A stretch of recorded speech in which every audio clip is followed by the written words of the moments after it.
Hello and welcome to Catmose College's BBC News School Report 2015. I am Owen and I am proud to present this school report. Let's kick things off with Reen and William doing social media and Ed Sheeran. We have investigated how social media helped people market their products. Social media is helpful as that's how Ed Sheeran got to where he is now. He is amazing.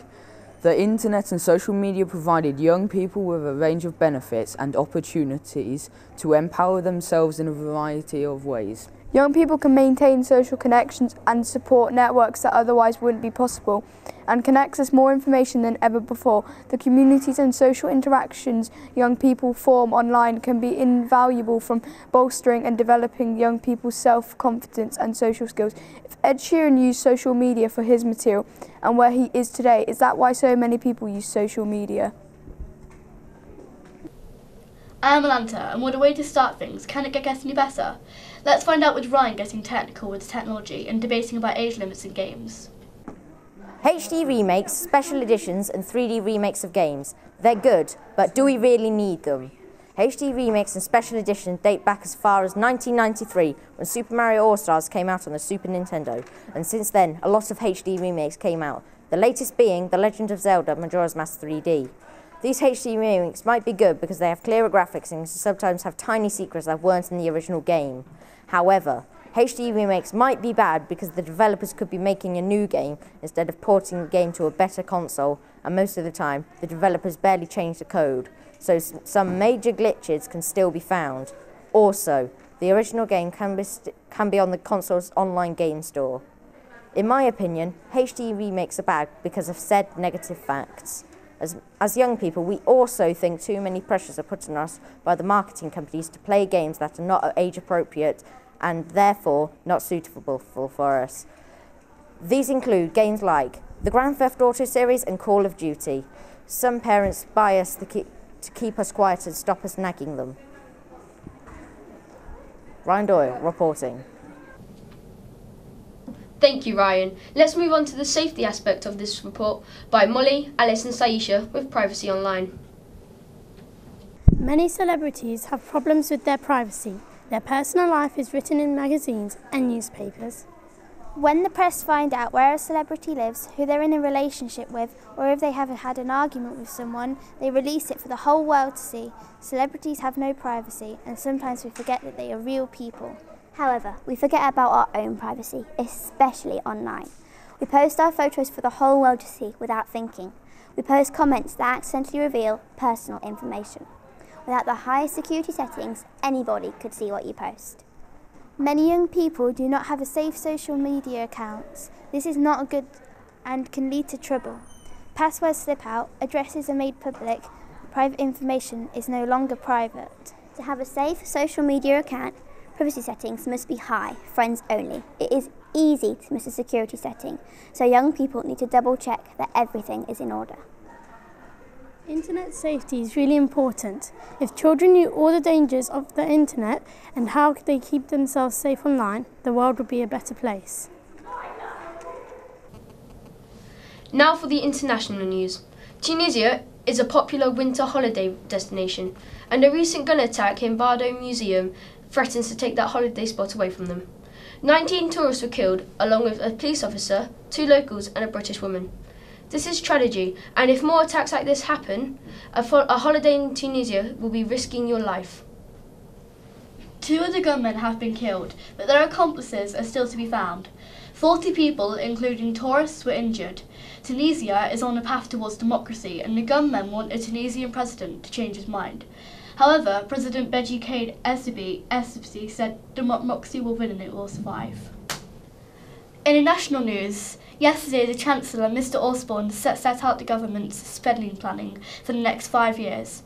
There was good news for savers, workers and potential house buyers. Considering it is election this year, there will be no big giveaways. Mr Balls, Shadow Councillor of the Labour Party, has said that if Labour gets into the power, they will not reverse anything. Locally, Rutland County Council has approved a new primary school in Oakham with 210 places.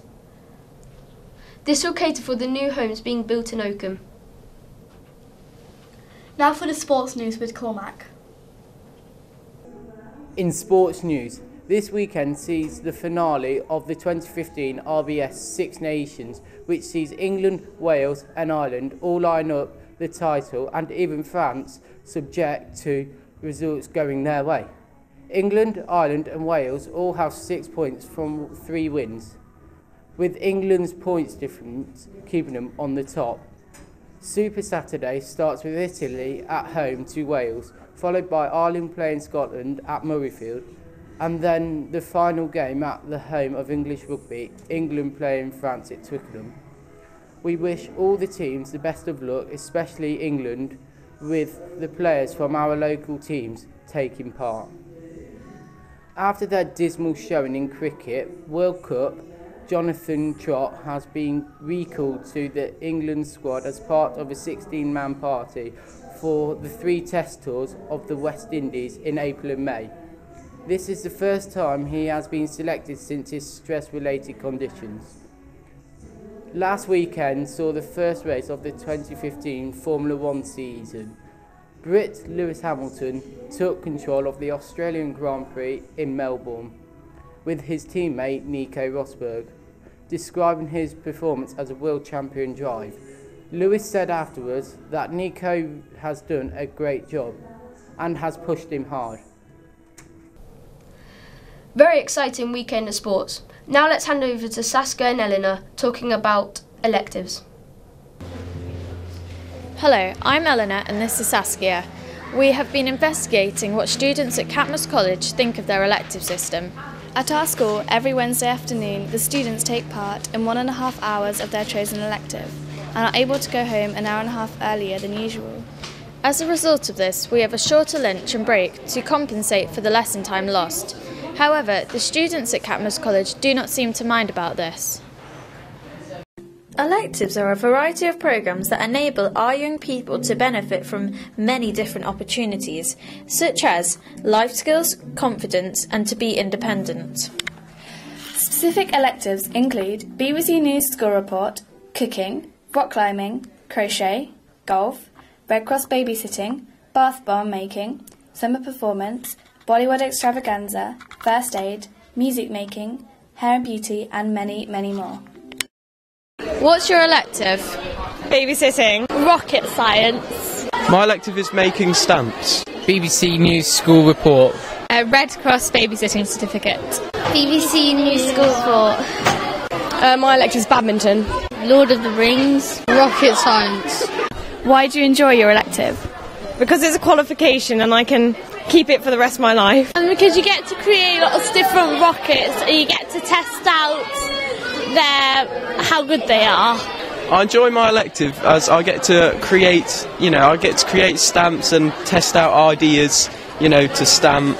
Well, I've always liked the BBC because of Jeremy Clarkson, who's my favourite idol, and I've always wanted to do the BBC elective and work for the BBC, so yeah. You get to learn lots of new skills. You get to find out a lot of facts and do a report on something we like. I enjoy it because it's sporty, it keeps me fit and I can engage with other people. Because you get to learn new things like speaking in Elvish. Because you get to test out rockets and you get to make your own. It gets a little bit boring after a while, but it is fun when you do teamwork. Well, sometimes you just have to watch clips and stuff and it gets a bit boring. Because there's a lot of writing and there's a lot of noise. Because I haven't really got any friends that do it, so I'm a bit lonely. I do enjoy it, there's no reason I don't. In conclusion, we have found that although the minority of students said electives can be slightly boring, the vast majority found them to be fun and enjoyable. Electives provide new skills and qualifications for the future that help students with their CVs and application forms. They also provide an opportunity to meet new people and make new friends. Maybe now your schools will consider setting up an elective system for your school to benefit from. Olivia and Cormac have been investigating problems with rural transport. Let's see what they had to say. Hello, I'm Cormac and this is Olivia. We have been investigating in our school and have found out that Lots of our students do not have access to transportation during the evening and weekends, and therefore do not attend activities or meet up with their friends. In our survey, we found out that 37% of our people live in villages, and 57% need transportation in order to travel into school. We also asked if students used more social media like Facebook because they were not attending any activities because of no transportation. Our results were 30%. After carrying out this survey, we asked Centrebus, a privately owned company who run public buses in Oakham, why it was that they don't run buses on a Sunday evening after 6:30. Their response was that if revenues are not sufficient to pay for a bus service, it will not run, and that it is not the Rutland County Council's policy to provide funding for services in the evening and on Sundays, as these are the times buses are not used as much and so are often more costly to operate. David Shelley, Commercial Director at Centrebus, said that they have raised the issue at the evening and Sunday services with Centrebus, and their response was that they have put forward a proposal to Rutland County Council to improve service at these times. We also asked Emma Oderbas from Rutland County Council for her view. She commented that transport is very expensive to operate, and unless additional funding is made available to invest in additional journeys, the main priority is to be able to maintain the core network of journeys between 7 AM and 7 PM from Monday to Saturday, when the majority of bus passengers would benefit from journeys to school, college, work, health appointments and shopping. However, to conclude our survey, we asked students whether or not they should be more likely to get involved in clubs and activities if buses were available to run on Sundays and the other evenings. 83% said yes. Therefore, we think that Centrebus and Rutland County Council should cooperate to improve transportation in Rutland for young people. Cormac and Olivia reporting. Now for music with Philly and Matthew, with special guests. Over the years, music has changed rapidly. And it's mostly the way music is sold that has changed. We've gone from going to a store to buy CDs to downloading music from websites like iTunes. And thanks to some research, we can now confirm that vinyl sales are currently on an all-time high.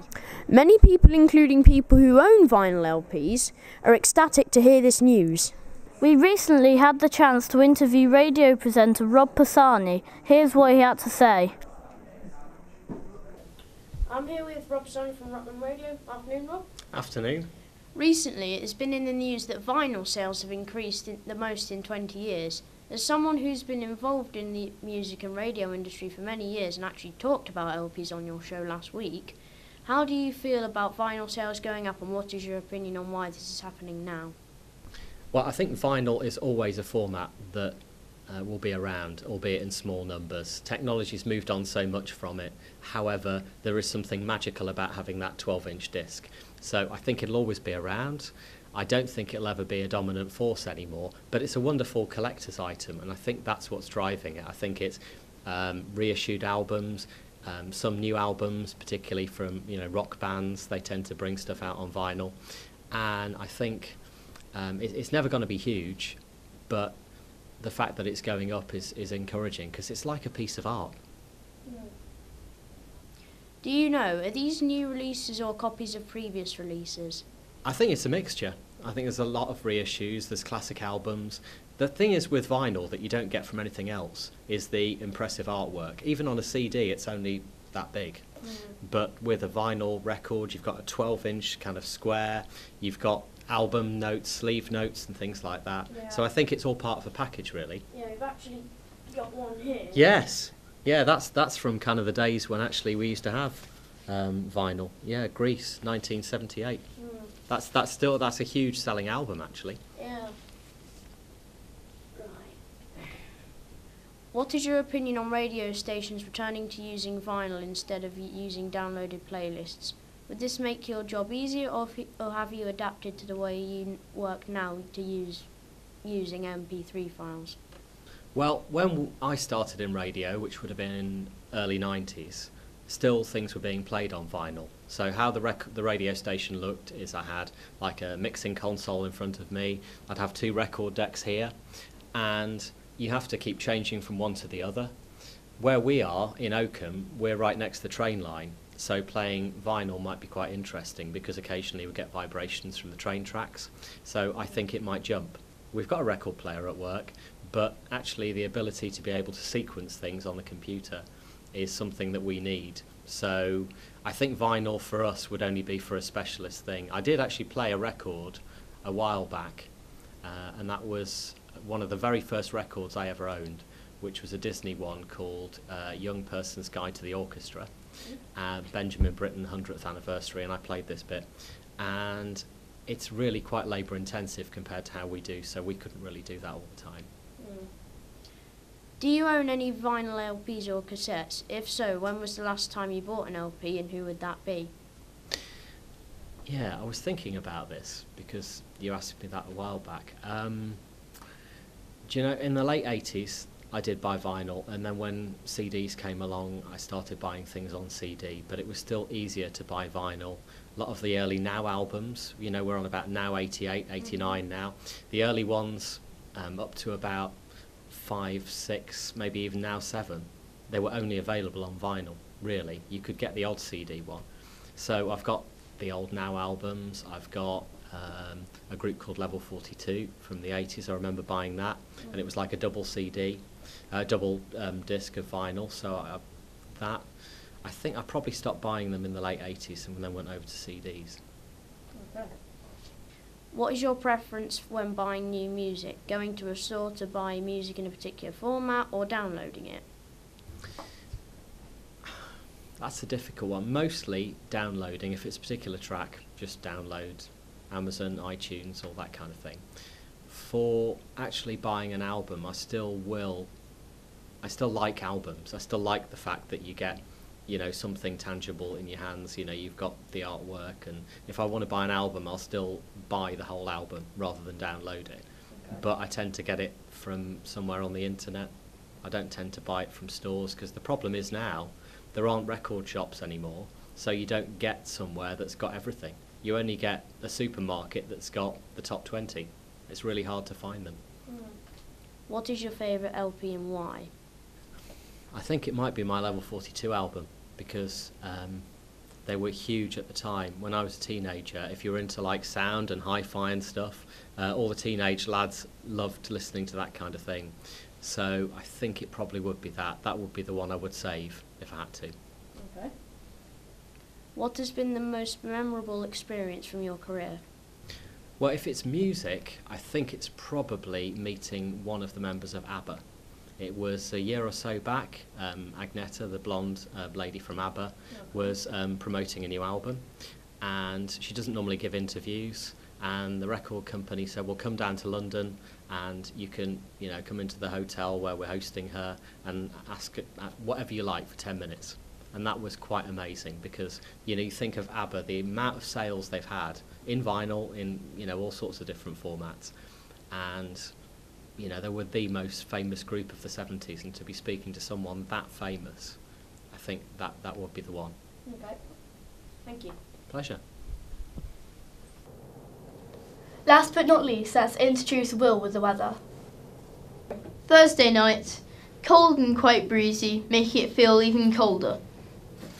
And we have a chance of some drizzle. Friday, we will have a temperature of 11 degrees Celsius and quite overcast.